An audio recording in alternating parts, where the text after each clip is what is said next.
ನಮಸ್ಕಾರ. ನಮಸ್ಕಾರ. ತಮ್ಮ ಹೆಸರು? ಲೋಕರೆಡ್ಡಿ. ಅಣ್ಣ, ನೀವು ಸಣ್ಣದು ಇನ್ನೂ ಇಷ್ಟಿಷ್ಟು ಇರಲಿಕ್ಕೆ ನಾವು ನೀರು ಕಟ್ತಾ ಇದ್ರಿ ನೀವು ಅವಾಗ. ಆ ಟೈಮ್ನಲ್ಲಿ ನಾವು ನಮ್ಮ ಕಂಪ್ನಿದು ಅಸ್ಲಿ PS ಕಂಪ್ನಿದು ಒಂದು ಬೋವಿಟಾ ಅಂತ ಹೇಳಿ ಸಾಯಿಲ್ ಕಂಟೆಂಟ್ ಕೊಟ್ಟಿದ್ದೀವಲ್ಲ ಸರ್. ಇದಕ್ಕೆ ಎಷ್ಟು ಪ್ಯಾಕೆಟ್ ಹಾಕಿರಿ ನೀವು? ಇದಕ್ಕೆ ಎಕರೆಗೆ ಒಂದು ಪ್ಯಾಕೆಟ್ ಹಾಕಿರಿ. ಟೋಟಲ್ ಒಂದು ಚೀಲ ತೊಗೊಂಡಿದ್ರಿ 5 ಪ್ಯಾಕೆಟ್. ಇದಕ್ಕೆ ಎಷ್ಟು ಹಾಕಿರಿ? ಇನ್ನೊಂದು ಹೊಲಕ್ಕೆ ಎಷ್ಟು ಹಾಕಿ? ಅದಕ್ಕೆ 3 ಪ್ಯಾಕೆಟ್ ಹಾಕಿವ್ರಿ. ಇದಕ್ಕೆ 2 ಪ್ಯಾಕೆಟ್ ಎರಡು ಪ್ಯಾಕೆಟ್. ಇದು ನಿಮ್ಗೆ ಏನು ಅನಿಸ್ತಣ್ಣ ಈಗ? ಇದು ಹಾಕಿದ ಮೇಲೆ ಇವಕ್ಕೆ ಭಾರಿ ಡಿಫ್ರೆನ್ಸ್ ಆಗ್ತದೆ. ಅದಕ್ಕೆ ಇನ್ನೊಂದು ಬೇರೆ ಒಂದು 10 ಎಕರೆ ಐತ್ರಿ. ಅದಕ್ಕಿಂತ ಇದು ಚೆನ್ನಾಗಿ ಅದಕ್ಕೆ ಹಾಕಿಲ್ಲ. ಇದಕ್ಕೆ ಹಾಕಿವಿ, ಚೆನ್ನಾಗೈತೆ.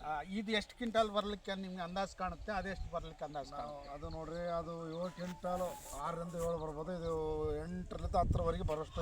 12 ಕ್ವಿಂಟಾಲ್ ನಿಮ್ಗೆ ಬಂದೇ ಬರುತ್ತೆ. ನಾನು ಹೇಳ್ತಾ ಇದ್ದೀನಿ, ಯಾಕಂದ್ರೆ ಈಗ ನಿಮ್ಗೆ ಕಾಪ್ ಸೆಟ್ಟಿಂಗ್ ಕೊಡ್ಲಿಕ್ಕೆ ನಾನು ನೋಡಿ ಕೊಡಬೇಕು ಅಂತೇಳಿ ಬಂದಿದ್ದು. ಹೌದು, ಕಾಪ್ ಸೆಟ್ಟಿಂಗ್ ಒಂದೇ ರೌಂಡ್ ನಮ್ದು, ಬೇರೆ ಏನಿಲ್ಲ. ಒಂದು ರೌಂಡ್ ನೀವು ಹಾಕ್ರಿ, ಇದು ಗಿಡನೂ ಅಳ್ಕೊಂತತಿ. ಆಮೇಲೆ ಕಾಪ್ ಸೆಟ್ಟಿಂಗ್ನು ಚೆನ್ನಾಗಿ ಬರುತ್ತೆ, ಕಾಯಿನೂ ಒಳ್ಳೆ ಪಿಂಡ್ ಬರುತ್ತೆ. ಅದರ ಜೊತೆ ಬಂದಿದ್ದ ಕಾಪ್ನ ಉದ್ರಕ್ಕೆ ಕೊಡಲ್ಲ. ಆಯ್ತು ನೋಡ್ರಿ. ಒಂದು ರೌಂಡ್ ಅದೊಂದು ಹಾಕ್ರಿ, ಸೂಪರಾಗಿ ಬರ್ತಣ. ನೆಕ್ಸ್ಟ್ ನೀವು ಇನ್ನು ಬೇರೆ ಬೆಳೆಗೆ ನಾವು ಬಳಸ್ಬೇಕಂಬೋದು ನಿಮ್ಗೂ ನಂಬಿಕೆ ಬರಬೇಕಂತ ಫಸ್ಟ್ ನಿಮ್ಗೆ ಇದರಲ್ಲಿಂದಾನೇ ಸ್ಟಾರ್ಟ್ ಮಾಡಿ. ಆಯ್ತು ಕೊಡ್ರಿ. ನಿಮ್ಮ ಮೇಲೆ ನಂಬಿಕೆ ಐತೆ. ನಮಗೆ ನಂಬಿಕೆ ಐತಿ.